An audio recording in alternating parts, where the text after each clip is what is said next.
అండి. మనం ఇప్పుడు ఈ వీడియోలో స్వింగ్ ట్రేడింగ్‌కి స్టాక్స్ ఎలా సెలెక్ట్ చేసుకోవాలి అని చాలా మంది అడుగుతున్నారు. ఎలా సెలెక్ట్ చేసుకోవాలి అనేది. అదే ఇప్పుడు మనం ఈ వీడియోలో చూసేద్దాం. యాక్చువల్‌గా ఈ వీక్‌లో మనకి ఇండియా విక్స్‌ని అబ్జర్వేషన్ చేసినట్టయితే సడెన్‌గా వోలటైల్‌గా యెస్టర్‌డే చూడండి ఒక్కసారిగా రైజ్ అయింది.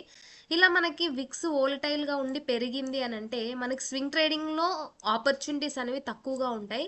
ఎందుకంటే ఇండియా విక్స్ సడెన్‌గా పెరిగింది అన్నప్పుడు వోల్టాలిటీ ఉన్నట్టు మనకి ఇండియా విక్స్ ఎంత డౌన్లో ఉంటే అంత మంచి ఆపర్చునిటీస్ అనేవి మనకి వస్తాయి. అది కాక నిఫ్టీ అనేది ఆల్ టైమ్ హైకి దగ్గరలో ఉంది కాబట్టి స్టాక్స్ అన్నీ కూడా కన్సాలిడేషన్ అవుతూ ఉంటాయి. సో సెక్టార్స్ అన్నీ కూడా అంత పెద్ద మనకి బుల్లిష్గా లేవు. సో ఉన్న దాంట్లోనే మనం స్టాక్స్ని ఎలా సెలెక్ట్ చేసుకోవాలి. మనకి ప్రీ డిఫైన్డ్ స్టాక్స్ అనేవి అంటే ప్రీ డిఫైన్డ్ వాచ్ లిస్టులు అనేవి ఆల్రెడీ ఉంటాయి. మరి నేను ఇప్పుడు మీకు ఓపెన్ చేసి చూపిస్తున్న ఏదైతే ఫైర్స్ అకౌంట్. సో ఫైర్స్ అకౌంట్లో మనం ఇక్కడ చూస్తే ఎగ్జాక్ట్ ఇక్కడ మనకి ఇక్కడ చూడండి నిఫ్టీ 50 ఆల్రెడీ స్టాక్స్ ఉన్నాయి. నిఫ్టీ బ్యాంక్, నిఫ్టీ ఆటో అలా మనకి సెక్టార్ వైజ్గా ఆల్రెడీ వాళ్ళు ప్రీ డిఫైన్డ్గా మనకి స్టాక్స్ ఉంటాయి. ఎవరికైనా ఇలా లేవు అని అనుకుంటే వాళ్ళు పర్సనల్గా మనము గూగుల్లో సెర్చ్ చేసినప్పుడు ఆల్ ఎన్ఎస్సి స్టాక్స్ అని కొట్టినప్పుడు మనకు అన్ని డిస్ప్లే అవుతాయి. అవన్నీ కూడా మనం ఒక్కొక్కటిగా యాడ్ చేసుకుంటూ వెళ్ళాలి. అలా నేను ఈ ప్రీ డిఫైన్డ్ లిస్ట్ ఉన్నా కానీ మనకి సెక్టార్ వైజ్గా నేను యాడ్ చేసుకున్నాను ఇక్కడ. మీరు ఇక్కడ అబ్జర్వేషన్ చేస్తున్నారు పర్సనల్ కేర్, పెట్రోకెమికల్స్, ఫార్మాసిటికల్స్ ఇట్లా అన్నీ ఉన్నాయి కదా, నేను సపరేట్గా యాడ్ చేసుకుంటూ వచ్చాను. అండ్ మన ప్రీ డిఫైన్లో కూడా మనం అబ్జర్వేషన్ చేసుకోవచ్చు. సో ఇలా మనము ఫర్ ఎగ్జాంపుల్కి ఏదో ఒక సెక్టార్ ఇక్కడ స్క్రోల్ చేస్తూ ఉన్నాం ఇలా ఏదో ఒక sector for example Nifty pharma సెక్టార్ని నేను ఓపెన్ చేశాను. దీంట్లో స్టాక్స్ని ఎలా సెలెక్ట్ చేసుకోవాలి. ఇక్కడ మీకు సింక్రొనైజ్ లాస్ట్ చేంజ్ పర్సంటేజ్ అని ఉంటుంది. చేంజ్ పర్సంటేజ్ మీద క్లిక్ చేసినప్పుడు మనకి ఫస్ట్ మైనస్కి సంబంధించిన నెగిటివ్ స్టాక్స్ వస్తాయి. దాని మీదనే సెకండ్ టైం క్లిక్ చేసినప్పుడు చేంజ్ ఆఫ్ పర్సంటేజ్ ఫ్రమ్ లో టు హై వస్తుంది అనమాట. అంటే ఏవైతే గ్రీన్గా ఉండి 1% అబౌవ్ 2% ర్యాలీ చేసిన స్టాక్స్ ఉంటాయో అవన్నీ కూడా దీంట్లో డిస్ప్లే అవుతాయి. సో మీరు ఇక్కడ అబ్జర్వేషన్ చేయొచ్చు. నేను 2 టైమ్స్ క్లిక్ చేయగానే గ్రీనిష్కి సంబంధించిన స్టాక్స్ అబౌవ్ వచ్చాయి. సో ఫస్ట్ స్టాక్ని మనం ఓపెన్ చేసి చూద్దాం. బయోకాన్ స్టాక్ ఉంది. సో మనం ఇలా చార్ట్ ఓపెన్ చేసిన వెంటనే ఇక్కడ రీఫ్రెష్ బటన్ ఉంటుంది. రీఫ్రెష్ బటన్ని క్లిక్ చేసినప్పుడు మనము మన చార్ట్లోకి మనం వాల్యూమ్ ఇండికేటర్ని యాడ్ చేసుకోవాలి అండ్ ఆర్ఎస్ఐని కూడా యాడ్ చేసుకోవాలి. ఎవరైనా ఇంట్రెస్ట్ ఉంటే మూవింగ్ యావరేజెస్ యాడ్ చేసుకోండి, అది మీ ఇష్టము.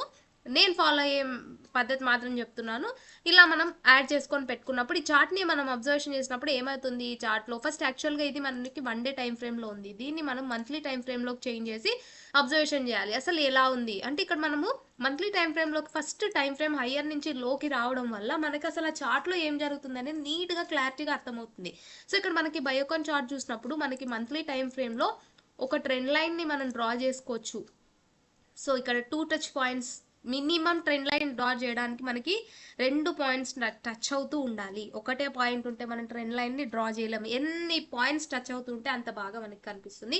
సో ఇక్కడ అబ్జర్వేషన్ చేస్తే మనము ఇలా ఒక ట్రెండ్ లైన్ని డ్రా చేసుకోవచ్చు. ఇంకో రకంగా ట్రెండ్ లైన్ డ్రా చేసుకోకుండా కూడా మనం చూసినట్టయితే ఇక్కడ ఒక రెసిస్టెన్స్ అండ్ ఇవన్నీ మార్క్ చేసుకుంటే ఇక్కడ చాలాసార్లు దాదాపుగా ఇదే ఏరియా నుంచి మనకి పుల్ బ్యాక్ వస్తూ ఉంది. సో మంత్లీ టైం ఫ్రేమ్లో ఇది ఒక రెసిస్టెన్స్ ఏరియా అని మనకు అర్థమైంది.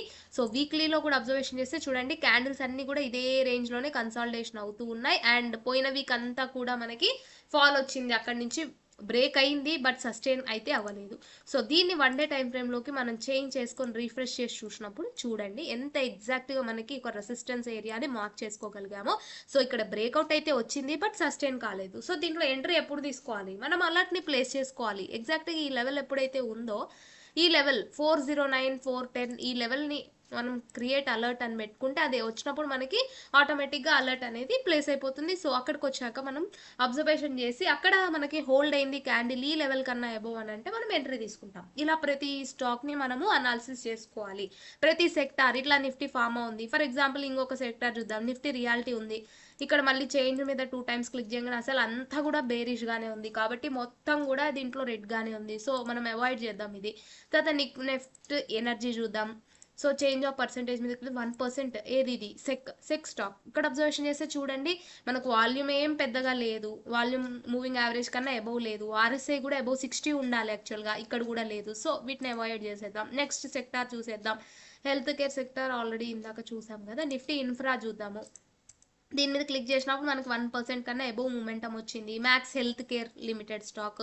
ఇక్కడ చూస్తే మనకి వాల్యూమ్ ఏం అబోవ్ లేదు. ఆర్ఎస్ఐ కూడా అబోవ్ 60 లేదు. అండ్ ఇక్కడ చూస్తే కూడా కన్సాలిడేషన్ వస్తూ ఉంది.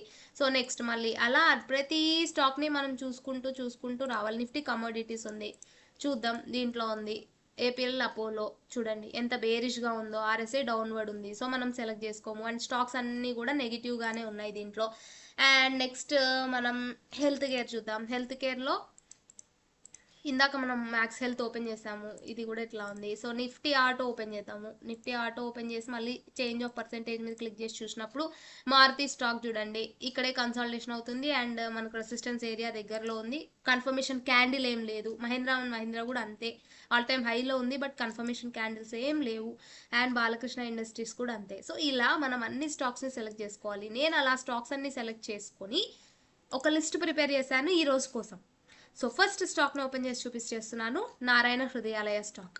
మీరు ఇక్కడ నారాయణ హృదయాలయ స్టాక్ చూసినప్పుడు మనకి చూడండి ఈ క్యాండిల్లో మనకి రెసిస్టెన్స్ ఏదైతే లెవెల్ ఉందో ఈ రెసిస్టెన్స్ లెవెల్ని బ్రేక్ చేస్తూ మనకి క్యాండిల్ క్లోజింగ్ అయితే అయిపోయింది. అండ్ ఇక్కడే మనకి హోల్డ్ అవుతూ ఉంది. మీకు చాలాసార్లు నేను చెప్పాను, బ్రేక్అవుట్ అయినప్పుడు క్యాండిల్స్ హోల్డ్ అవుతూ ఉన్నాయంటే మనం అక్కడ ఎంట్రీ తీసుకోవాల్సి ఉంది. బికాస్ ఇంతకు ముందు కూడా నేను ఇదే దాంట్లో చాలాసార్లు చెప్పాను. సో ఈ స్టాక్ని మన వాచ్ లిస్ట్లో యాడ్ చేసుకుంటాం. అండ్ నెక్స్ట్ వీక్ కోసం మనము యాడ్ చేసి పెట్టుకుంటాం ఈ స్టాక్స్ని. ఇంతవరకు వాల్యూమే లేదు, మీరు అబ్జర్వేషన్ చేసినట్టయితే. ఎప్పుడైతే బ్రేక్అవుట్ వచ్చిందో అప్పుడు వాల్యూమ్ స్టార్ట్ అయింది. కాబట్టి దీన్ని మనం వాచ్ లిస్ట్లో యాడ్ చేసి పెట్టుకొని అబ్జర్వేషన్ చేయండి. సెకండ్ స్టాక్ చూసినట్టయితే జిఎంఆర్ ఎయిర్పోర్ట్ స్టాక్. ఈ స్టాక్ కూడా చూడండి, ఇది మనకి రెసిస్టెన్స్ని బ్రేక్ చేసిన ఏరియా. ఇక్కడ నుంచి కూడా ఇక్కడే క్యాండిల్ సస్టైన్ అవుతూ ఉన్నాయి. అండ్ ఆర్ఎస్ఐ కూడా చూడండి అబౌవ్ 60 ఉంది. వాల్యూమ్ కూడా చూడండి మూవింగ్ యావరేజ్ కన్నా అబౌవ్ ఉంది. సో దీన్ని కూడా మనం వాచ్ లిస్ట్లో యాడ్ చేసుకొని అబ్జర్వేషన్ చేసుకొని ఎంట్రీ తీసేసుకుంటాం. సో నెక్స్ట్ స్టాక్ చూసినట్టయితే అనుపమ్ రహస్యన్ లిమిటెడ్ స్టాక్. ఇది ఆల్ టైమ్ హైని బ్రేక్ చేసేసింది. నేను మంత్లీ టైం ఫ్రేమ్లో కూడా మీకు అబ్జర్వేషన్ చేసి చూపిస్తాను. అండ్ రిఫ్రెష్ చేస్తే చార్ట్ని చూడండి, మంత్లీ టైం ఫ్రేమ్లో కూడా ఇది ఆల్ టైమ్ హైని బ్రేక్ చేస్తూ మనకి స్టాక్ లిస్ట్ అయినది ఏప్రిల్ 2021లో లిస్ట్ అయింది. సో అక్కడి నుంచి కూడా ఇప్పుడు అది హైని బ్రేక్ చేసింది. సో ఇది కూడా మన వాచ్ లిస్ట్లో యాడ్ చేసుకొని అబ్జర్వేషన్ అయితే చేయాలి. అండ్ వాల్యూమ్స్ కూడా చూడండి, RSI is above 80 and volumes కూడా మనకు మూవింగ్ యావరేజ్ కన్నా అబౌవ్ ఉన్నాయి. సో దీన్ని కూడా మీ వాచ్ లిస్ట్ యాడ్ చేసుకొని అబ్జర్వేషన్ చేయండి. Next జోటా health care limited stock. ఇది కూడా ఆల్ టైమ్ హై పాయింట్ని క్రాస్ చేస్తూ క్యాండిల్ అయితే క్లోజ్ అయింది. బట్ ఇది అబ్జర్వేషన్ చేయాల్సిన స్టాక్, అంత తొందరగా మనం ఎంట్రీ తీసుకోకూడదు. బికాజ్ ఇక్కడ అంత పెద్ద కన్ఫర్మేషన్ క్యాండిల్ అనేది మనకి ఎక్కడా కూడా లేదు. బ్రేక్అవుట్ వచ్చాక ఈ రెండు కూడా ఇండెసిషన్ క్యాండిల్స్ ఫామ్ అయ్యాయి. కాబట్టి మనం దీన్ని వాచ్ లిస్ట్లో యాడ్ చేసుకుంటాం, బట్ ఎంట్రీ అయితే తీసుకోము. అండ్ నెక్స్ట్ స్టాక్ చూసినట్టయితే వీనస్ రెమెడీస్ లిమిటెడ్ స్టాక్. ఈ స్టాక్ చూడండి ఆల్ టైమ్ హైని బ్రేక్ చేసేసింది. వాల్యూమ్ కూడా మూవింగ్ యావరేజ్ కన్నా అబౌవ్ ఉంది. ఆర్ఎస్ఐ అబౌవ్ 60 ఉంది. అండ్ ఇక్కడ బ్రేక్అవుట్ అయ్యాక కూడా మనకి క్యాండిల్ సస్టైన్ అవుతూ ఉన్నాయి. దీంట్లో కూడా ఇంకా ఎంట్రీ తీసుకోవడానికి ఛాన్స్ లేదు. ఇంకొక 1 డే అబ్జర్వేషన్ చేసి తర్వాత ఎంట్రీ అనేది ప్లాన్ చేసుకోవాలి. లాస్ట్ అండ్ ఫైనల్ స్టాక్ ఏం లేవు, ఇంకా ఇండియా విక్స్ మాత్రమే యాడ్ చేస్తున్నాం. సో ఇవి అనమాట, ఈ 5 స్టాక్స్ని యాడ్ చేసుకోండి. సో మీకు ఈ వీడియో ఇంత చివరి వరకు చూసినందుకు థ్యాంక్ యూ సో మచ్. ఇలా మనం స్టాక్స్ అన్నిటిని కూడా సెలెక్ట్ చేసుకోవాలి. ఇంకా ఏమైనా డౌట్స్ ఉంటే కమెంట్స్లో చెప్పండి, నెక్స్ట్ నేను వీడియో పోస్ట్ చేస్తాను. Thank you.